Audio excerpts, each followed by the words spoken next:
नमस्कार, स्वागत है खबरें टू जेड न्यूज़ में। मैं हूं प्रदीप कुमार। जिन लोगों ने अभी तक मेरे इस चैनल को सब्सक्राइब नहीं किया, प्लीज़ वो सब्सक्राइब करें, लाइक करें, ज़्यादा शेयर करें। आपको बता दें कि यह वही सेवा सिंह बाली है जो जम्मू कश्मीर से पिछले कई दिनों से दिल्ली में आए हुए हैं और जो 35,000 जो एसपीओज हैं, जम्मू कश्मीर, लद्दाख और हिमाचल प्रदेश के एसपीओज हैं, उनकी लड़ाई लड़ रहे हैं। इन्होंने सुप्रीम कोर्ट में याचिका भी दायर कर दी है और अब इनकी याचिका दायर करने के बाद जम्मू कश्मीर और लद्दाख के जितने भी होम गार्ड हैं वो भी ये चाहते हैं कि बाली जी हमारा इंसाफ करे और हमारे हक की लड़ाई लड़े। चाहे उनको सुप्रीम कोर्ट में दोबारा से हम लोगों की भी कोई ना कोई एक पिटीशन देनी पड़े तो वो भी जरूर दे। सेवा सिंह बाली ने यहाँ दिल्ली की सड़कों पर उन गरीब लोगों को कंबल बांटे जो ठंड से ठुठुर रहे थे। जा जाके उनके पास कंबल बांटे, चाहे वह बूढ़ी अम्मा हो चाहे बूढ़े आदमी हो। और आपको ये बताते एक ब्लाइंड व्यक्ति को भी इन्होंने कंबल दिया, हैंडीकैप्ड को कंबल दिया और उन सभी तमाम लोगों से पैर छू के हाथ जोड़ के इन्होंने आशीर्वाद भी लिया। और मीडिया से रूबरू होकर उन्होंने कहा कि गरीबी को इस देश से हटाया जा सकता है, इस देश में गरीब नाम की चीज़ को मिटाया भी जा सकता है, लेकिन इसके लिए हम सभी को, हमारी सरकार को ईमानदार होना ज़रूरी है। तो आइए सुनते हैं सेवा सिंह बाली ने और क्या कहा। आराम से सोओगे, ये अपने तरफ से आपको, ठीक है जी।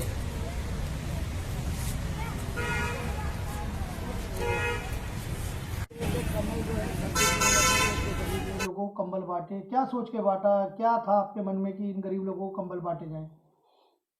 एक तो मैं आपके चैनल के माध्यम से सबसे पहले सभी अपने देशवासियों को और अपने जम्मू कश्मीर के लोगों को दिल की गहराइयों से 26 जनवरी यानी यौम आज़ादी 2021 का जो है मुबारकबाद पेश करना चाहूँगा। और साथ में कंबल बांटने का ये तो मुझे नहीं लगता है कि इसमें मीडिया में या आपके चैनल में बोलने की कोई ज़रूरत है। अब आपने पूछ ही लिया तो मैं एक्चुअली ये बताना चाहूँगा कि मैं काफ़ी अरसे के बाद इस बार अपने होम डिस्ट्रिक्ट यानी अपने जम्मू कश्मीर से बाहर रहा। इस 26 जनवरी के दिन मैं हर साल अपने इलाके में 26 जनवरी को बड़े अच्छे तरीके से, बड़े धूमधाम से मनाता था। मेरे जो वहाँ पर टीम थी, मेरी जो ऑर्गेनाइजिंग बॉडी है वहाँ पर बाज़ाब्ता तौर पर, तो वहाँ मनाया जाता था।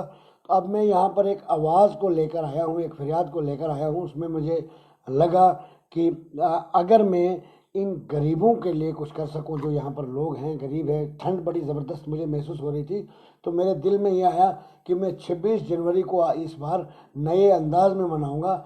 और मैंने मुनासिब समझा उन गरीब, जैसे आपने देखा भी होगा उसमें कई हैंडीकैप्ड भी थे, एक माँ थी उसको कम्बल जब मैंने दिया, बुज़ुर्ग थी, नेपाल की थी, तो उसको आंसू भी आ गए। और यही चीज़ें जो होती है कि अब मैंने सोचा कि अब उससे हट के अगर अपने इलाके में मैं नहीं हूँ तो ये लोग भी तो अपने ही हैं। इन लोगों के लिए, जो इन लोगों के इस वक्त इस सर्दी में, कड़कती हुई सर्दी में बेचारे वो बाहर रहते हैं, तो उनको कितना सुकून से वो इस वक्त सोए होंगे, जो मेरे से मैं कर सका। और मैं एक पैगाम देना चाहूँगा अपने देश के जो बड़े लीडर हैं, बड़े लोग हैं, जो अच्छे लोग हैं, बड़े लोग हैं, जो किसी की मदद करने के काबिल हों, तो उनको चाहे इन बेसहारा गरीब लोगों की तरफ, अपने जो सरमायादार लोग हैं उनको भी चाहे कि जो फजूल की तरफ जो पैसा खर्च किया जाता है, उससे बेहतर है कि अगर इन गरीबों की मदद किया जाए। क्योंकि जब तक देश में गरीबी है तो वो देश तरक्की नहीं कर सकता। जिस देश में गरीबी ख़त्म हुई वो देश ऑटोमेटिकली आगे तरक्की करता है, क्योंकि गरीब ही हम सब के लिए एक महत्वपूर्ण जिम्मेवारी निभाता है। इलेक्शन में वोट अगर कोई देता है तो वो गरीब देता है। हर जगह पर गरीब की जो भूमिका रहती है वो सबसे आगे रहती है। तो उसको बड़े लोगों को, यानी सरमायादार लोगों ने और हमारे देश के बड़े बड़े लीडरों ने भी उनको ट्रीट करना चाहिए जिस चीज़ के वो हकदार होते हैं। यही मैंने पैगाम देने की कोशिश की है, ताकि हमारे देश से गरीब लोगों का जो है, गरीब लोगों की सुनवाई हो सके और गरीब गुर्बत जो है, गरीब की गुर्बत जो है उस पर अंकुश लगे। सेवा सिंह जी, जब से देश हमारा आज़ाद हुआ है तब से राजनीतिक पार्टियां कहती रही हैं कि इस देश में गरीबी बहुत है और इस गरीबी को हम मिटाएंगे।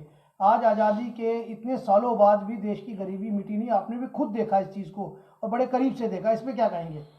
कैसे गरीबी दूर हो? गरीबी दूर करना एक चुटकी भर का काम है। जैसे हम जैसे जो रॉयल लोग हैं, बड़े बड़े ऊंचे लोग हैं, मतलब जिनको हम बड़ा बड़ा आदमी कहते हैं, वो अपने किसी फंक्शन में या अपने किसी बेटा या बेटी की शादी में करोड़ों रुपया खर्च कर देते हैं, जिसकी ज़रूरत नहीं होती मेरे हिसाब से। अब किसी को बुरा भी लगेगा मेरी बातें, तो मैं अपने हिसाब से अपने दिल की बात कह सकता हूँ।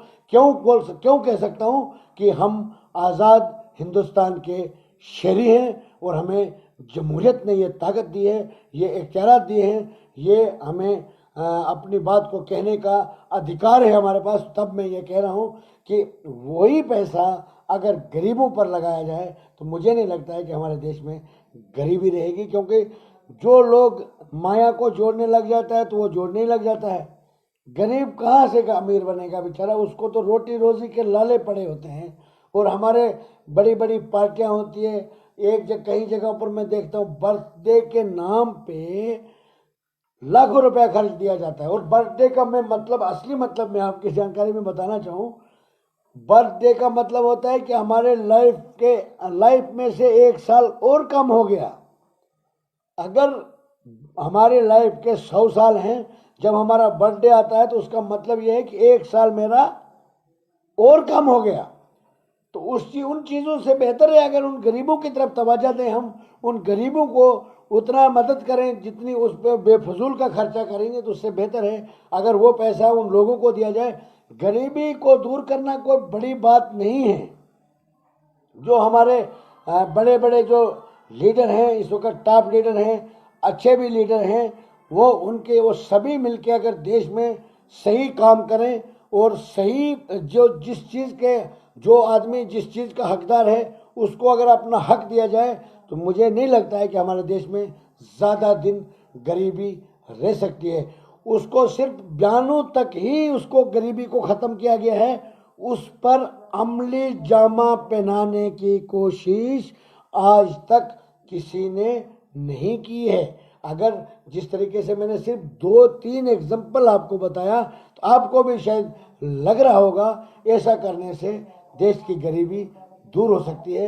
यही मेरा पैगाम रहेगा आज 26 जनवरी 2021 के यौम आज़ादी के दिन पर देश के नाम यही मेरा पैगाम रहेगा। और एक बात और कहना चाहूँगा कि जम्मू कश्मीर की तरफ से और पूरे हिंदुस्तान के लोगों को एक अपील करना चाहूँगा कि जिस तरीके से एक मुट्ठी बन के रहने में जो ताकत है, मुट्ठी खुली रखने में वो ताकत नहीं रहती। जैसे मैं देश की हवा देख रहा हूँ, आजकल तोड़फोड़ देख रहा हूँ, तो मुझे लगता है कि कुछ लोग हमारे इस गुलदस्ते को तोड़ने की कोशिश कर रहे हैं। तो हम सबको चाहे एक होकर खड़े रहें और उन दुश्मन के उन ताकतों को अपने ऊपर हावी ना होने दे जो हमारे देश में हमारे देश को कमज़ोर करने की राजनीति करते हैं या सोचते हैं। उन लोगों को हम तभी बेनकाब कर सकते हैं जब हम सब एक होंगे।